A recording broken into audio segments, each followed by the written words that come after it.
Hello. In this recording from our Justia webinar, When Good Enough Isn't Good Enough, Perfectionism in the Legal Profession, Brian S. Quinn explores the impact of perfectionism and mental health challenges in the legal profession, providing strategies to recognize early warning signs and access confidential support through lawyers' assistance programs.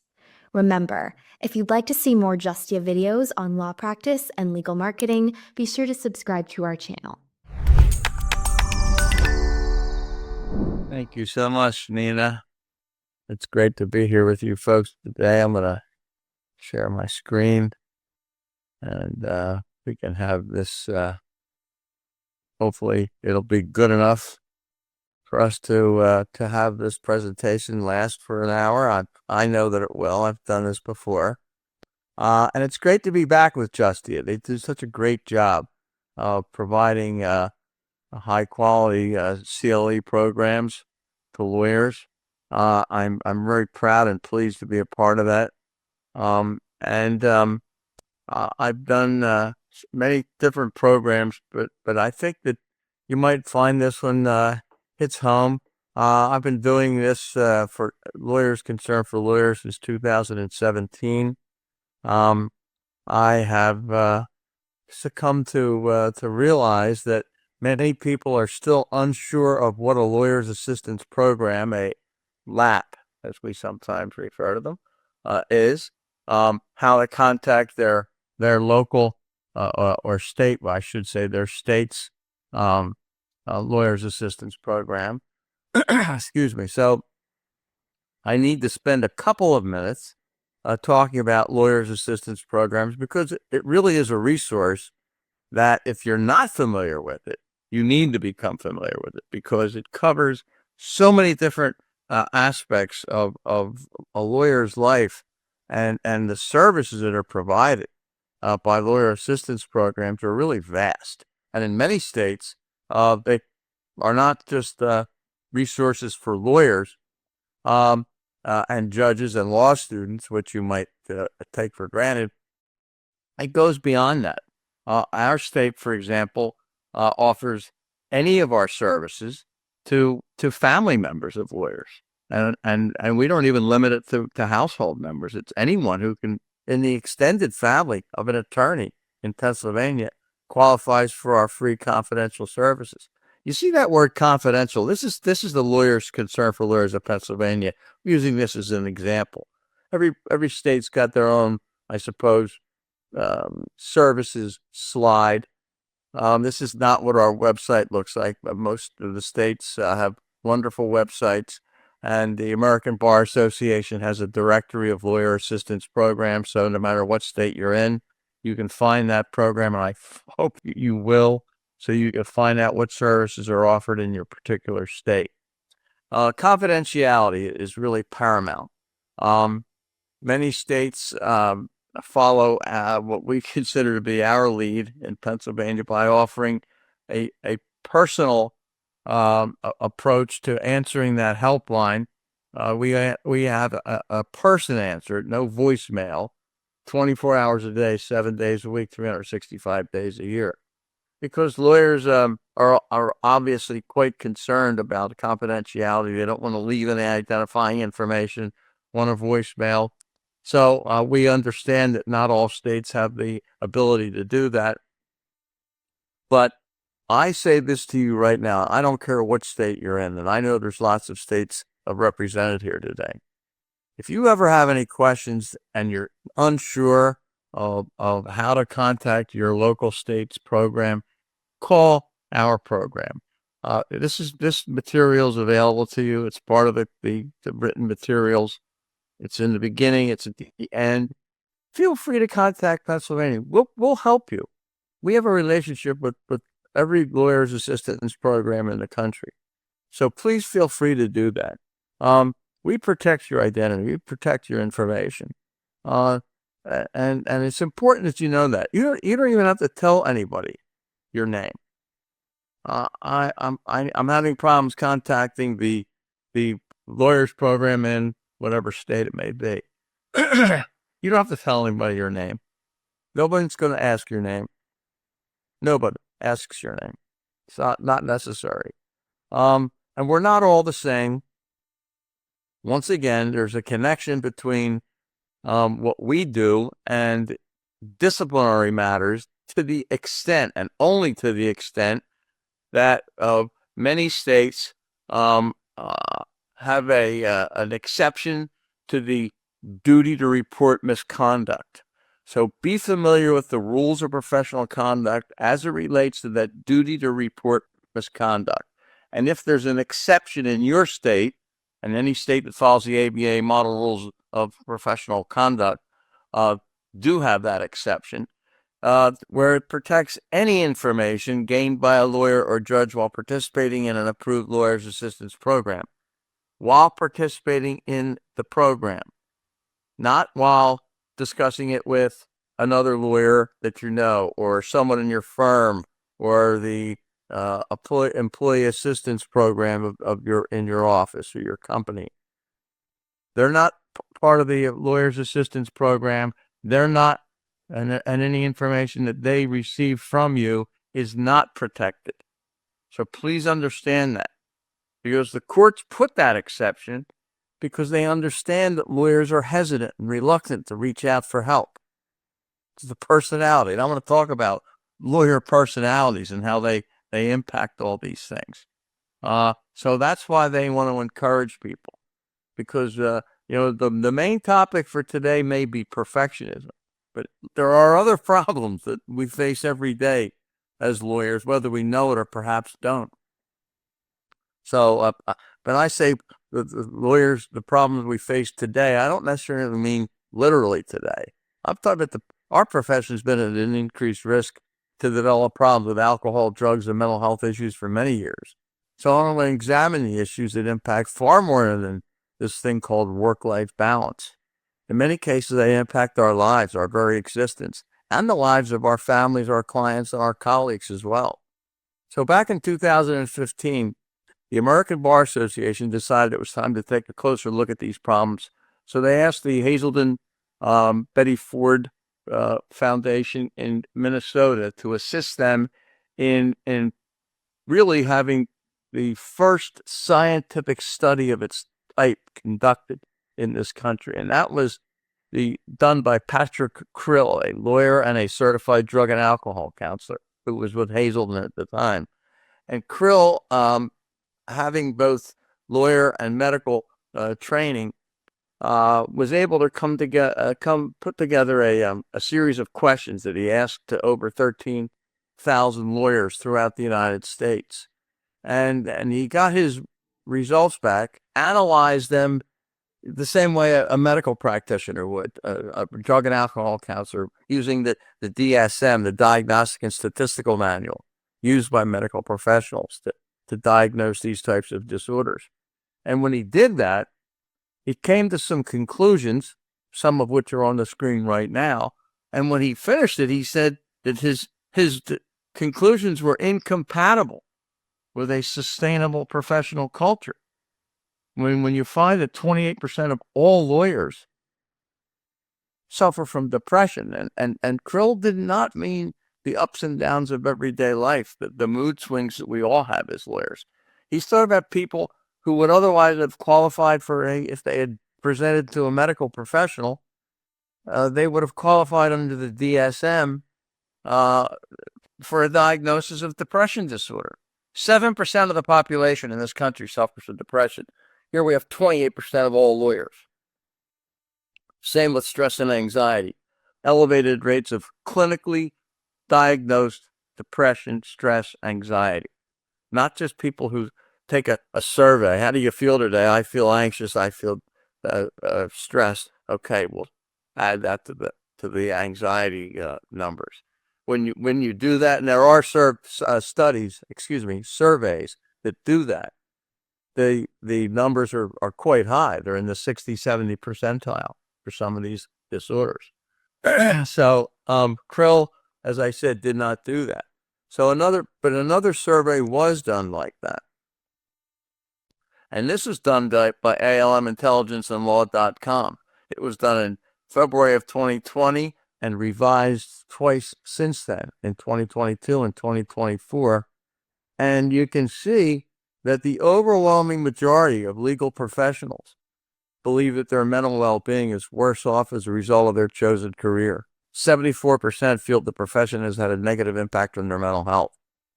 67%, there's that high number again that I mentioned, feel that they suffer from anxiety. They feel they suffer from anxiety. That doesn't mean that they're clinically diagnosed with it. But that's how people feel. They feel depressed. They feel isolated. 19% have contemplated suicide at some point in their careers. Basically one out of every 5 lawyers said that they contemplated suicide. You know what the national average is for that, for suicidal ideation? It's 4.3% of adults will have a suicidal ideation in their lifetime. That's the National Institute of Health. 2/3 of the respondents in this survey said that that work had caused their personal relationships to suffer. So when they were asked about what negatively impacts their mental well-being, there were many factors, but the most popular by far were the feeling of always being on call and unable to disconnect. Thus, they don't use all their vacation time. Billable hour pressures, lack of sleep, client demands. They were the most popular reasons why people said that they know someone who's depressed, who's stressed, who has an alcohol problem. But what are they doing about it? This is the most compelling part of this survey. Almost 2/3 said that they felt that they couldn't take time off from their employment to tend to their mental health issues. Why? Now, they just told us that it was the work that they did that caused the mental health issues. 78%, it's going to hurt my career. Almost the same said, I'm afraid of what other people will think. I fear what people will say if I ask for help, because it's a mental health concern. I don't want anybody to hear me ask for help about that. Over half, this is my favorite statistic, and take this the right way. It makes the least amount of sense to me. My favorite to reveal. Over half said, I'm too busy. I have too much work. To do what? To take care of the problems that your work's causing you? Just contemplate that answer. The work and the reason they don't take care of the problem caused by the work are one and the same. So, with that as the background, let's talk about some of the things in our lives as lawyers that may cause some of these issues. Okay? Perfectionism comes up a lot. And we need to know a little bit more about it and how it happens. Maybe we can come up with some causes. Maybe we can come up with some ideas on how to deal with it. It's when a person holds themselves to a very high standard and seeks to be flawless or perfect. It's a multifaceted trait that can have both positive and negative impacts on an individual's life. So what do you think Leonardo da Vinci, Beyonce, that is Leonardo, by the way, on the left, Steve Jobs, what do you think? And by the way, let's put, I didn't have room on the slide. Let's throw in Martha Stewart, Serena Williams, and for good measure, how about Nikola Tesla? What do you think they all have in common? Why, you may have guessed it. Based on the topic, they're among the many well-known and highly successful people who have suffered from perfectionism. That's right, I said suffered. So just how common is it? Well, some people think that the general population has about 30% perfectionists, and among the gifted population, it may be closer to 80%. As far as perfectionism in the workplace, well, some actually believe that perfectionism is among the most pervasive challenges. One study revealed that 92% of people, yes, 92%, struggle with some form of perfectionism. As for what the causes of perfectionism might be, well, we have quite a divergence of opinion. There are many causes, including anxiety, fear, genetics, age, environment. Some believe that personality traits largely drive perfectionistic feelings. Those who experience it struggle with self-efficacy, fear, and adverse childhood experiences. So, competitive environments can also lay the groundwork. Would you say that the law is a competitive environment? I think it is. For example, many people who go on to develop feelings of perfectionism, it may have started well before that. Maybe they faced intense pressure about academic achievement from their parents in childhood. So others believe it's our very culture. And I mean, when I say that, not just societal culture, but the law firm culture, the legal profession culture that reinforces what is not a mental health condition as much as a phenomenon created by expectations, societal and professional, and that we've yet to give the social roots of this phenomenon the attention that it deserves. How society and culture at large, how organizations and institutions like the legal profession, and perhaps more importantly, how everyday interactions and interpersonal relationships may play critical roles in shaping perfectionistic feelings. Psychological factors can contribute to the development of perfectionism. These are disorders like generalized anxiety disorder, ADHD, attention deficit hyperactivity disorder, OCD, obsessive compulsive disorder, and something called atelophobia, which you may not have ever heard of before. Maybe you did, but it's a phobia of imperfection. These factors can create significant stress and anxiety for a person. So the psychological factors that can cause, as I said, perfectionism, generalized anxiety, and perfectionism are often closely linked, as individuals with anxiety are more prone to perfectionism. Anxiety fuels perfectionism by manifesting as a desire to gain control and avoid criticism, failure, disappointing others.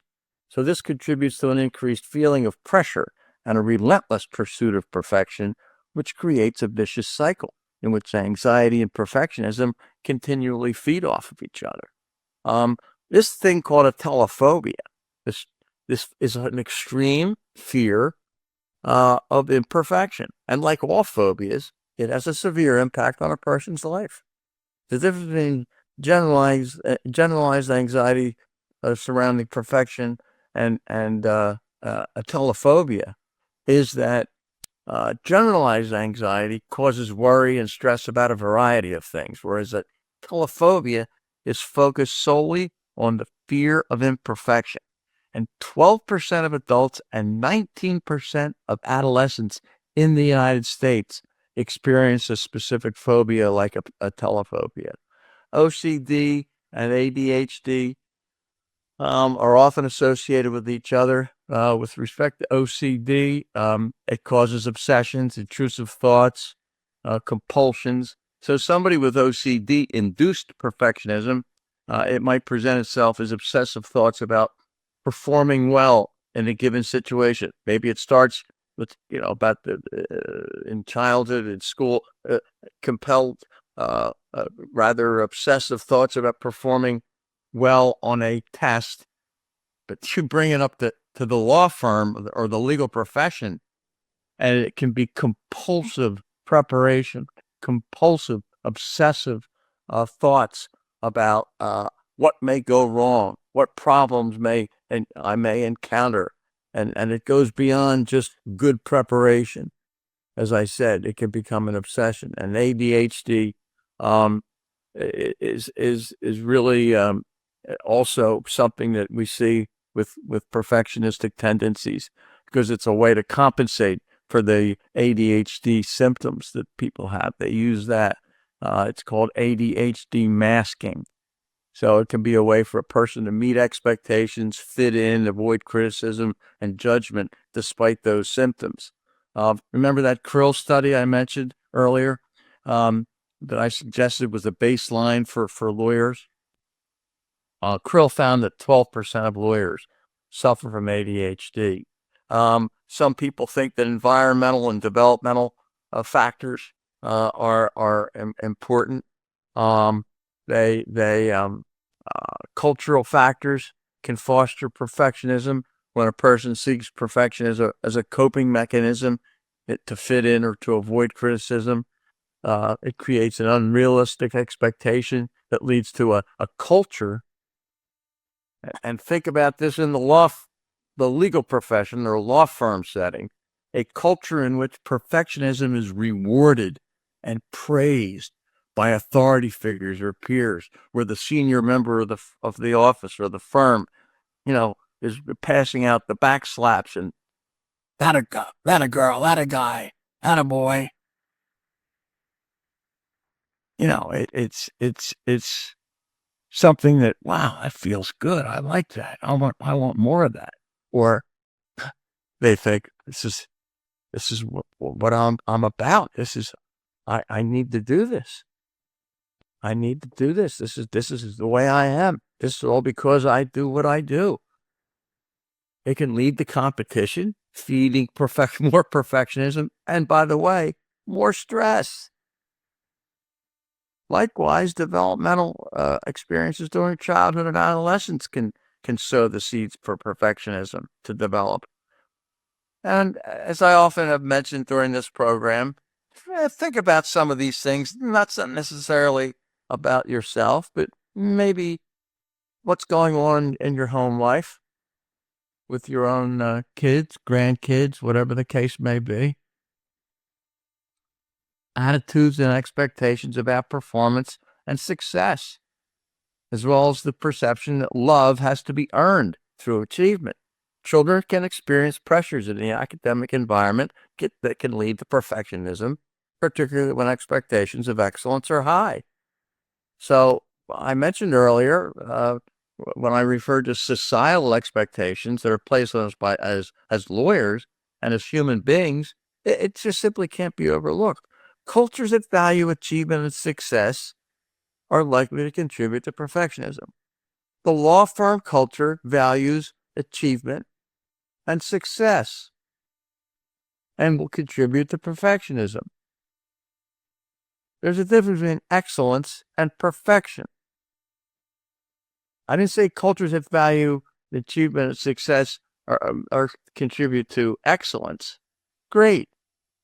But when a culture promotes success and achievement to the point where individuals tend to compare themselves to others and get so competitive and strive towards such improvement that it becomes obsessive in many cases, it's unhealthy.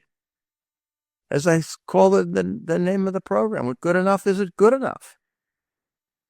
Social media and comparisons. I could go on for a long time just about that, but I'm not. But remember how it impacts many other people in our lives. Constant exposure to others' curated lives on social media can impact self-esteem and drive perfectionism. It's important to remember that a person's social media feed doesn't represent the reality of their life, only the part that they want others to see. That's why, in many schools, they're talking about not allowing kids to have access to cell phones because they're so obsessed with social media. So when they get to go to law school and they find themselves in an environment where everybody else was at the top of their class, think about that environment. The academic and workplace culture can exacerbate perfectionistic tendencies. If a culture constantly highlights success and achievement, it triggers people who struggle with perfectionism to strive more and become literally approval addicts. And where does that lead? To overwork, self-doubt, comparison to others, heightened stress.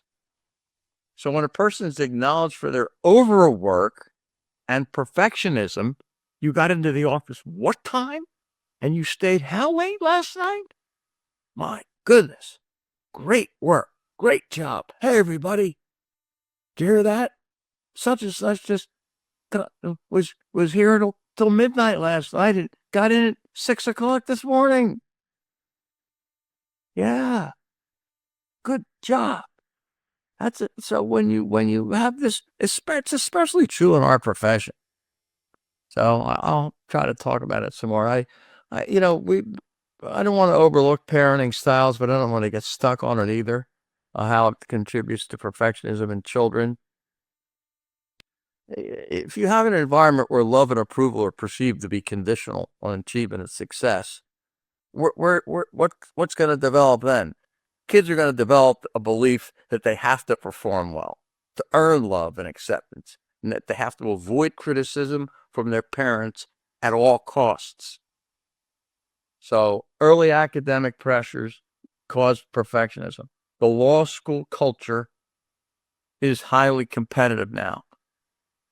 I just spoke at a law school where I was told before and these were all people who were in their orientation, pre-first year orientation. So they had not been in their first class yet. And I was told by the administrator of the school that had invited me, you're going to be speaking to 250 people today who have not had anything less than an A since they were in middle school. Of course, aside from the fact that I said, well, what am I doing here? But more importantly, I thought about my first thought was, wow, not being worried about how the number 250th member of the class who ranks 250th is going to react. I worried about how the number 2 ranked person in the class was going to react to that, because they had never been number 2 in anything when it came to academics. That's who I worried about. Yes. So aside from perhaps one could say because of these many possible causes, there are various types of perfectionism as well. By the way, getting back to that law school story, being the way I am, after the presentation was over, I had about 6 law students with me, and I just asked them all, where'd you go to undergrad school? What was your major? And after a minute or two, I just kind of blurted out, by the way, when's the last time any of you got a B? And they had no warning that I was even thinking about that. This is something that did not come up during my orientation talk. When's the last time that any of you got a B? And they looked at me. I wasn't sure if I was reading the looks on their faces as, what's that? Or they just didn't want to say anything. But in about a minute or so, one of the students said, I got a B in math, and a B plus in math in 8th grade. And I hate math. Wow. And I hate math. I wanted to ask him, so do you just not like math, or is it because you got a B plus in 8th grade that you've always, now here you are in your 20s, you hate math? Well, I didn't ask that, but I was curious. So back to the types of perfectionism. Remember, it was a law school class. Self-oriented perfectionism, imposing an unrealistic desire to be perfect on oneself. When I do something, I can't relax until it's perfect. Other-oriented perfectionism means imposing unrealistic standards of perfection on others. When I ask somebody to do something, I expect it to be done flawlessly. And lastly, socially prescribed perfectionism, which involves perceiving unrealistic expectations of perfection from others. The better I do, the better I'm expected to do. So when that backslap happens, wow, I have to do this. I have to perform this way. That's how I got noticed and separated from everybody else in a great way. So I must keep this up. I don't want it to be any other way than this. And it feeds into the perfectionism. So there's various ways perfectionism can show itself. I don't know whether you recognize yourself. you need to know a little bit about what I mean by some of these. And first of all, to tell you is that I didn't come up with these designations. I borrowed these from Dr. Valerie Young, who's an expert on this topic. But one that gets the most attention among lawyers is the classic perfectionist. Perfectionism and lawyers often go hand in hand. I love to do this particular program in person because when I put this slide up, I can tell from the looks on people's faces that they're just kind of looking and saying, "Oh, I wish I could get up and move that blueberry." Because I've asked. I'm not shy. I've asked, is there something that bothers anybody bothered by this picture? And some people are honest as well. Say yes. There is. Think about it. Perfectionists set excessively high goals for themselves. Lawyers, when you fail to reach a goal, you experience major self-doubt. You worry about measuring up. Whether they realize it or not, that group can also be control freaks. Wow. Has anybody ever heard that other than me, that lawyers like to be in control? Where'd they come up with that idea? Tongue in cheek. Make sure you understand that. That was a kind of a joke. Of course, lawyers love to be in control. Of course, it's part of our personality. You want something done right? You do it yourself. Huh? People who fit that description are often, quite frankly, suffering frequently from imposter syndrome. I'm not going to get into that. That's another whole presentation. So maybe you can watch that one sometime as well. That perfectionism can lead to two typical responses, though. This is serious. People procrastinate, putting off an assignment out of fear that he or she won't be able to complete it to the necessary high standards. They don't have enough time to do it flawlessly, so they don't do it at all. Or he or she may over-prepare, spending more time on a task than is necessary, and you know that can cause problems in the billable hour world that we live in. So some believe that perfectionism is a disease of the legal profession. Lawyers tend to be perfectionists, setting impossible to meet standards for themselves in the sense that nothing's ever good enough. Lawyers are trained to be on the constant lookout for problems, be responsible for taking care of clients. In other words, we're problem solvers. We're saying, yes, yes, yes, of course I can help you with that. And, we want to be the person that is asked to solve problems all the time. We say yes to all those people. What do we say to the person that looks back at us in the mirror? What are we saying to ourselves? The problem solver. Do we say yes to ourselves? Do we say, yes, I'm going to help you with what's going on. I'm going to do this. I'm going to change that. I'm going to resolve this problem that makes me feel the way I do. I don't feel good. Well, we don't have time. We're too busy. Remember the slide about over half saying, I have too much work to take care of my own mental health that was caused by the work itself? It's the same idea, the same concept. We say yes to everybody else, but we say no to ourselves. The file with our name on it goes to the bottom of the pile, works its way back up, and new client, new problem, new issue, and I have to do this one perfectly because I'm really being expected to perform. So I'll deal with you later. I promise I will. Oh, I did. I promised already. Here's what happens, folks. We're not problem solvers when we act that way. We're just problem collectors. We're just collecting other people's problems. So think about it. Now, there is adaptive perfectionism. There really is.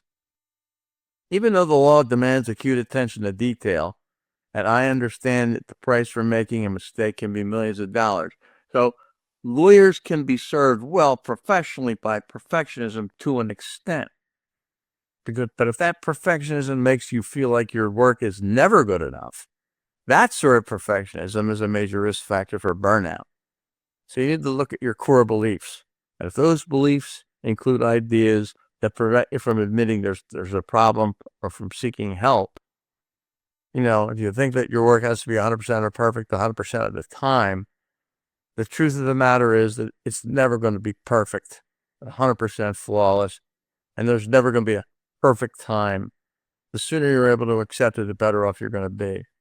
And not all perfectionism is inherently bad. There is adaptive perfectionism that's healthy and normal, relates to an intense effort that's put forth to achieve a certain goal. Adaptively perfectionistic individuals set high but realistic standards and don't resort to harsh self-criticism when those standards aren't reached. And of course, as you can imagine, if there's something called adaptive perfectionism, there's something called maladaptive perfectionism, which in contrast is characterized by perfectionism that gets in the way of leading a successful and happy life.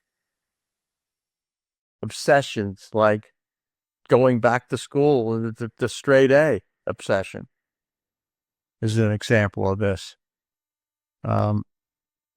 People whose perfectionism is maladaptive often feel the need to be in control of every aspect of their lives and environment. And when it becomes clear that that's not possible, when they get 4 A's and a B, or you are successful in when you get the judge's opinion, and 4 of the issues that were raised by you were resolved in your favor, and 1 was not, but you still won the case. You still got the ultimate result, but it wasn't, every point you made was not perfect, was not rewarded. What do? You look at the thing, the part of the decision that didn't go your way. You win, but it wasn't a whole. It wasn't 100%. I got 4 A's and a B. Instead of looking at the 4 A's, you stare at the B and say, "What's wrong with? What did I do? I can't believe it." Not disappointment, harsh self-criticism, shame, guilt. Maladaptive perfectionism is linked to psychological disorders like depression and anxiety. So think about it. Do you take everything personally? Do you close yourself off to other people?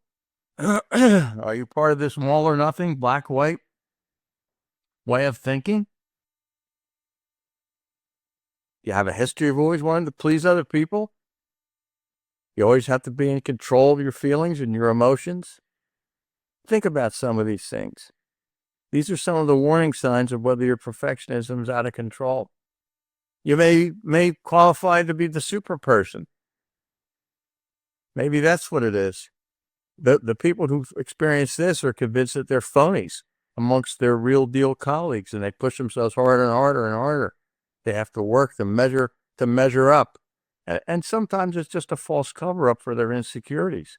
And that work overload of having to get in first, and stay the latest, even when all your work for the day is finished. You don't want anybody to think that you're bailing out first.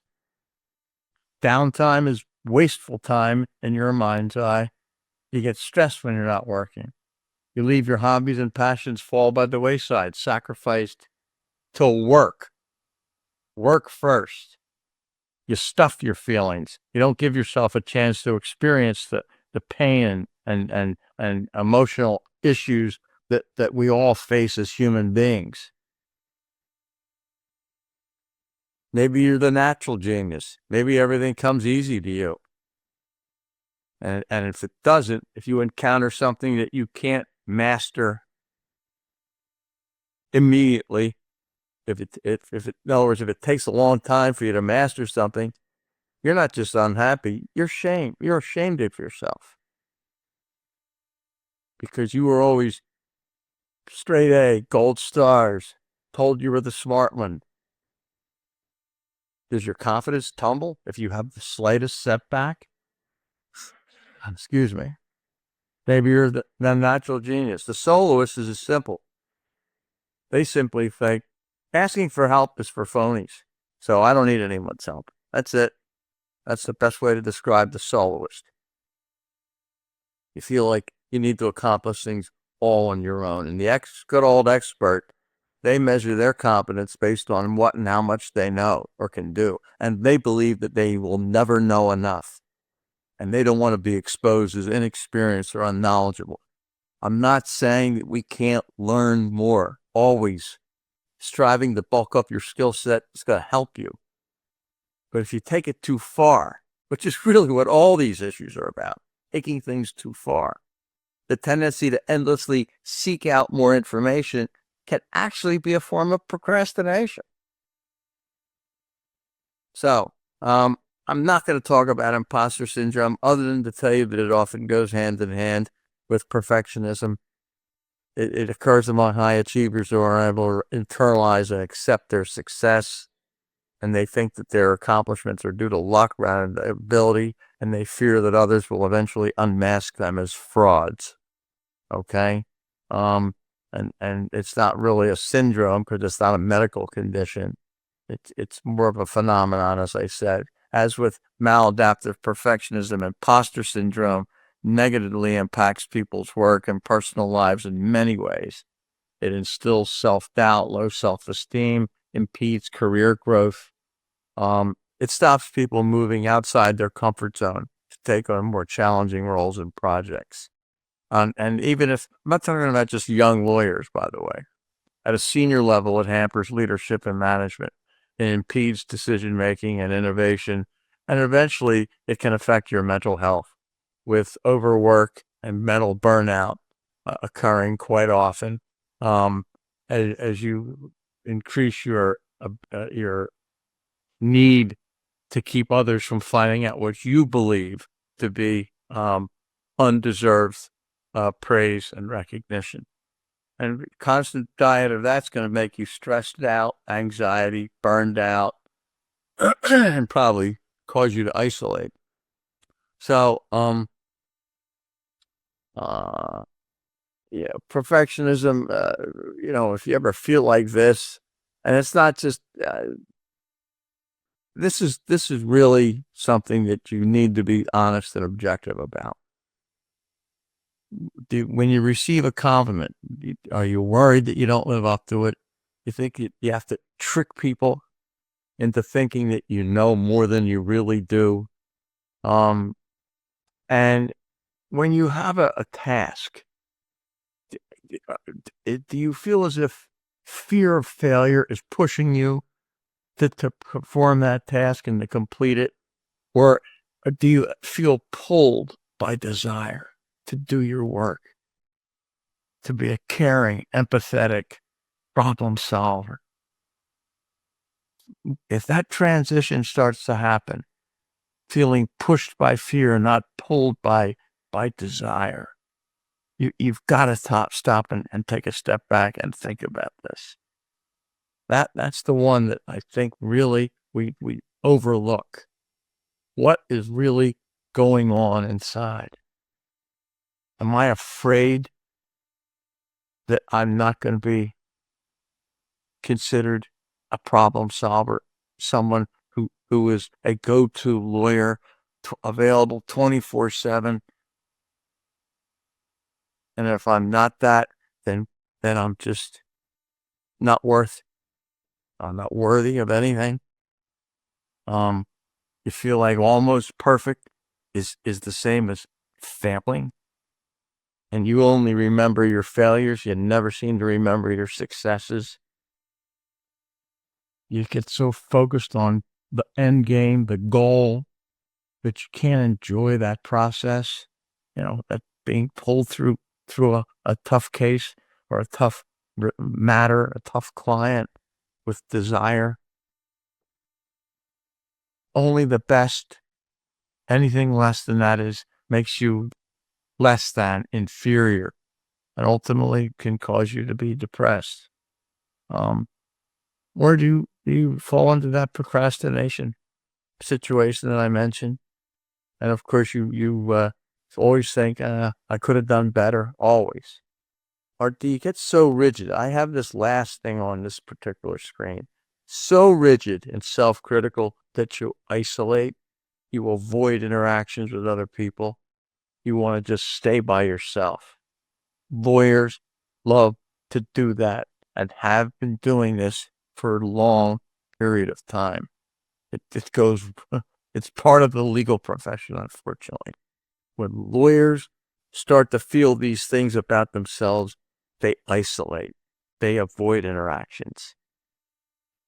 Unlike cheers, they want to go to places where nobody knows their name. And that's when they can start to self-medicate to make themselves feel better. And this is especially true if you have really a much less discussed form of perfectionism. It's called trauma-centered perfectionism. Individuals who experience trauma-centered perfectionism, for them, their only coping mechanism is to manage feelings of self-doubt and shame caused by some trauma in their life. It stems from a belief that whatever happened to them, they deserved that and now they're unworthy. So they have to overcome that feeling by being perfect, because they seem to think that the trauma identify with that and only that. Trauma-centered perfectionism, the perfectionist who's had that happen to them conceals what they believe are flaws in themselves and vulnerabilities that they may have had done nothing but experience vicariously sometimes a traumatic event, and it impacts and makes them feel inadequate all the time as they try to use perfectionism to quell that inner turmoil in their lives. This one means so much to me, because I experienced it personally. I am not a perfectionist by nature. I don't fit in any of those categories, but yet I found myself compelled by a traumatic event in my life to do things unlike I had ever done up to that point. And it happened to me, unfortunately, at the very beginning of my legal career. I was really at the middle of the class in law school. And I was working for a lawyer who was very successful, very well known. He was an elected legislator in Pennsylvania, and he had asked me to come to work for him when I was in my first year of law school. Was in my neighborhood, my area in suburban Philadelphia, Pennsylvania, and as I said, was a very successful and highly known sole practitioner. And here I was working for him. And I took the Pennsylvania bar exam when I got out of law school, passed the bar exam, and we got notified in those days by letter. We got the mail and we opened it together. I say we, my mentor and I. And lo and behold, I had passed, and he said, let's go to court tomorrow. And I have a big case. I want you to sit with the client at counsel table. I'll introduce you to the court, to other judges in the courthouse, to other lawyers who will be assembled there that day. And that's how the day started, that day after I passed the bar exam.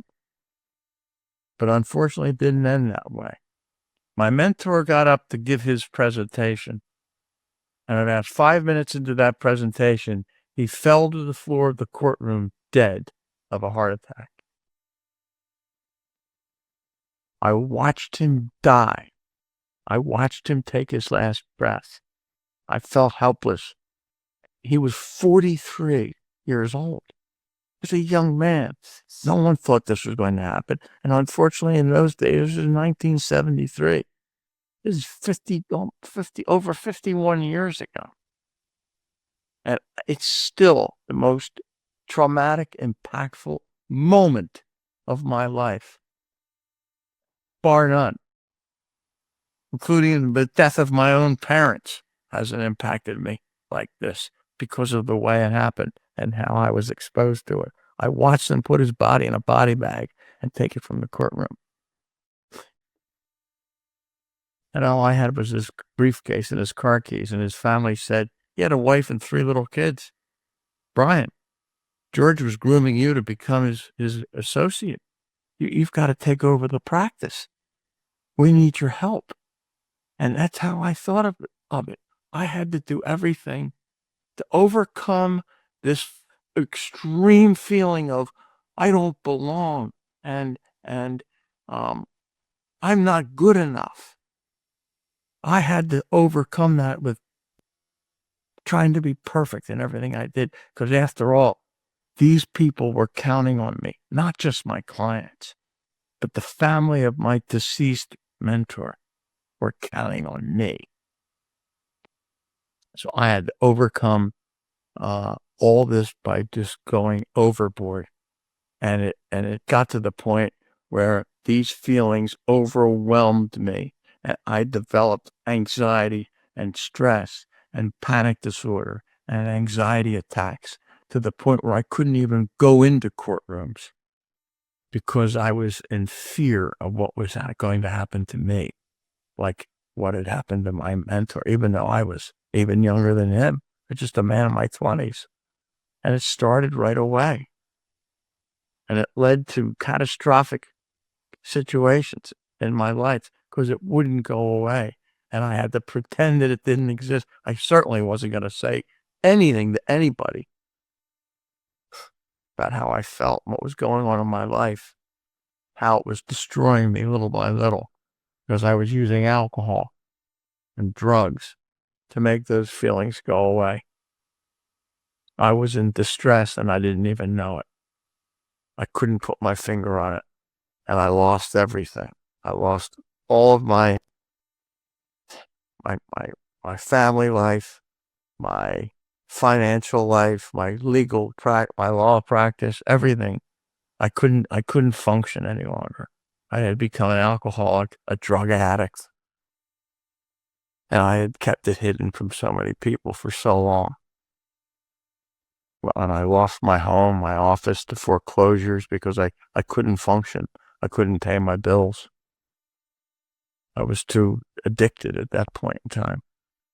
And eventually I lost my law license. I lost my freedom. I went to jail because I had put all these demands on myself. Forget the demands that are placed on us by others. Those internal demands we place on ourselves. This perfectionism, this trait of ours, can be our undoing because we're uncomfortable revealing our feelings. We don't want to talk about it. So we end up getting depressed, isolating. I didn't want to talk to anybody. Some stress is healthy. Positive stressors can energize us, but there can be too much, too many things, too many events in our lives can get to the point where we think, I can't do this anymore. And it doesn't happen overnight. It doesn't happen like it did to me. And I recovered. And I'm going to tell you in a few minutes how I recovered from all this. And it was decades that it went on in my life, not just a couple of years. It started in my 20s. It didn't end until I was 60 years old. I was burned out and didn't know it. I couldn't sleep. I couldn't eat.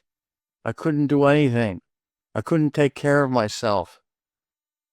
I had only self-destructive tendencies because I was emotionally detached.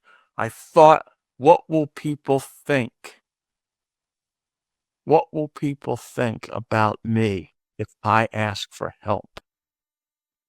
What will they say if they find out Brian Quinn went into treatment?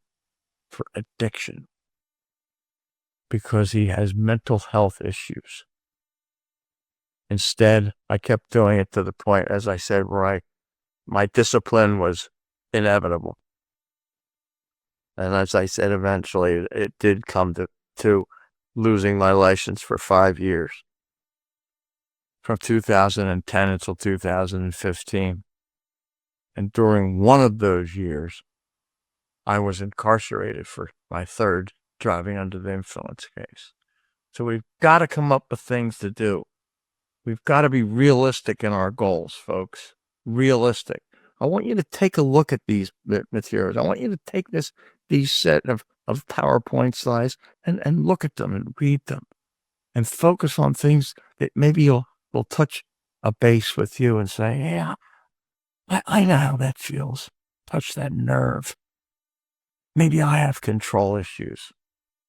I use things now that I never thought I would use before. To be mindful, to pause and relax. I use my phone to give me reminders to take 5. It just says 2 words, take 5. To stop, relax, walk around, set boundaries between work and life. Work, life. 2 separate words, not one, not work life, work life. Set boundaries. Think about not just eating healthy and cultivating a positive attitude and getting a good night's sleep, and they're very important, but try something different. I did.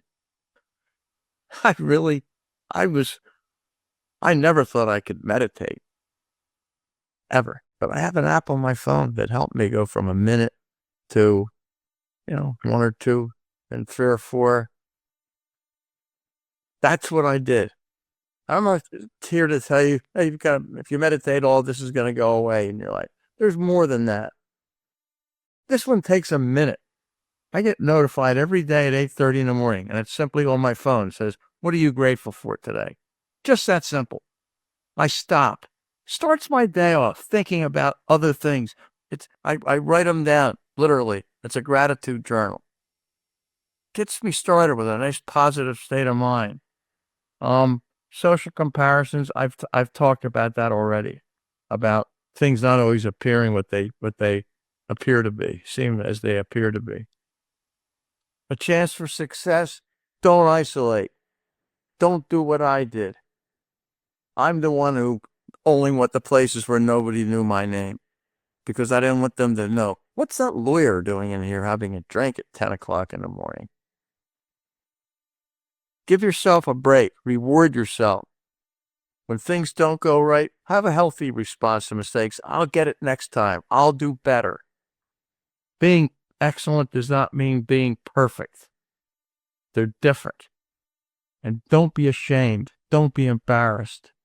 The stigma that surrounds these issues in our life, in our profession, in our society are magnified with lawyers. No one wants to be labeled. So we rationalize, we minimize our behaviors. And when we know that somebody else is struggling, we shush the conspiracy of silence. We push it under the rug. We help them. Well, we don't want any such and such to get into trouble. So we always help them get out of a mess. You can't do that. What you can do is start that ripple, and it's a simple question. The same question that saved my life.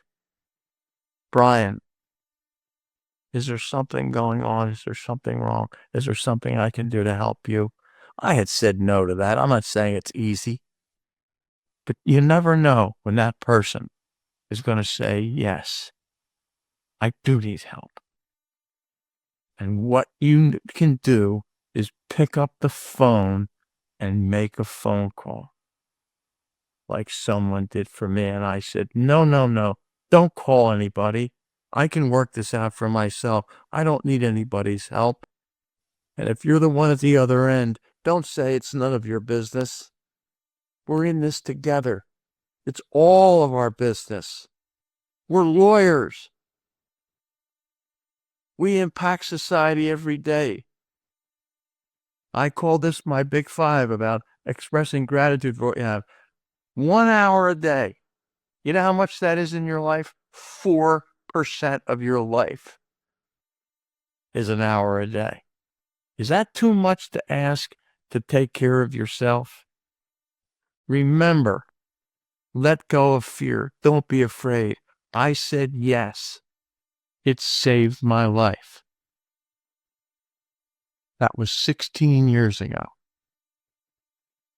Good enough is good enough. It's always good enough. Do the best you can. Be excellent. You don't have to be perfect. This is my contact information. Remember, lawyers impact society. There's an impaired lawyer that's impacting society as well.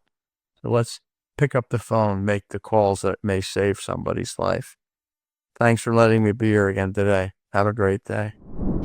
Brian, did you have time to take a couple of questions from our audience today? Sure. Okay, awesome. We got a lot of thank yous. One person asked, how did your practice change after you came out as an addict? Did your clients still trust you, or what was the process like with that? It was difficult. And I had really, my practice had been decimated. And then after 5 years of not practicing, it was really 5.5 years in total. I had a totally different attitude. I decided that, of course, some people knew, and I had some people say to me, "Bravo, thank you for doing what you did," and they welcomed me. Some others are just disapproval. I got, but overall, positive. I mean, I feel great, and my clients, and I don't really practice that much privately. My goal now is to do what I do now, to share my experience with other lawyers so that they don't have to go through what I did. Thank you, Brian. Your honesty. We're getting a lot of feedback that it's been helpful already for a lot of our audience members. So we really appreciate that. This person asked, how do I know when I've reached a point where I need to ask for help rather than continuing to manage things on my own? Well, there's an adage that says, if you think that you need help, you probably need help. I can't say it any simpler than that. I've heard that many times. And that's all that it is. If you think you might need help, the chances are that you do. And once again, non-judgmental phone call to your lawyer's assistance program is a great way to start, because it's anonymous, it's confidential. You don't even have to give anybody your name when you call. You can talk to somebody and just tell them what's going on in your life, and you'd be shocked at how many people do that and call and get help. They want to talk to somebody. Doesn't mean you're going to check yourself into a treatment facility. That's how I felt. No, I can't do that. And what I said to the person at the other end of the phone was, what are people going to say? And they said, well, what makes you think people don't already know that you're struggling? So sometimes we're the last to know it and admit it. Awesome. Well, thank you, Brian. And I want to be respectful of your time. So I'm just going to ask you one more question. We have some. Ask as many as you want. Okay. Someone's asking, what do you use to help remind you on your phone for gratitude? What app do you use, or how does that work for you? Yeah, it works. It's called Calm. It's a meditation app, and then as one of the options, I have it give me. I chose 8:30 in the morning. That was just my own personal time, and it just comes up at the bottom of my screen. You can't really see it, but yeah, right down here, it'll just say, "What are you grateful for?" Simple. I stop, and I try not to use my phone. I take a piece of paper and a pen, and I write it out, because watching myself write it has a different impact than tapping away on a phone. I watch in my own hand, and it's 1 minute is all I spend doing it. I can write 3 or 4 things down every day. 8:30 a.m. is for me. That's my meditation app as well. And if I can learn to meditate for 5 or 10 minutes at a time, you can. Trust me. Awesome. Well, thank you for sharing that tool. If you all have extra questions for Brian, the contact information for him is in the slide deck. Again, that is available for you to download if you log in with your Justia Connect account and visit the webinar page. So that is there for you. So you can also get all that wonderful information he shared with us today. We want to thank you all for joining us for another Justia webinar. As a reminder, as I mentioned at the top of today's presentation, for all the lawyers in attendance today, if you're looking for a good option to get new clients or get in front of new folks without having too much mental strain or additional screen time, our Justia Lawyer Directory is a really wonderful tool for that. With millions of visits each month, your profile on the Justia Lawyer Directory does enable you to make those connections. If you haven't claimed it already, it's free to do so, and you can visit lawyers.justia.com. You can also add on a Justia Premium placement. We have Justia Platinum placements and Justia Gold placements that allow you to show up above the organic results for the practice area and location of your choosing, so you can strengthen those connections even further. If you'd like to learn more about that, you can go to marketing.justia.com. Thank you so much for joining, and have a wonderful rest of your day. Thanks for watching. We hope you enjoyed this video, and if you did enjoy it, please click the like button and subscribe to our channel for more videos on law practice and legal marketing. See you in our next video.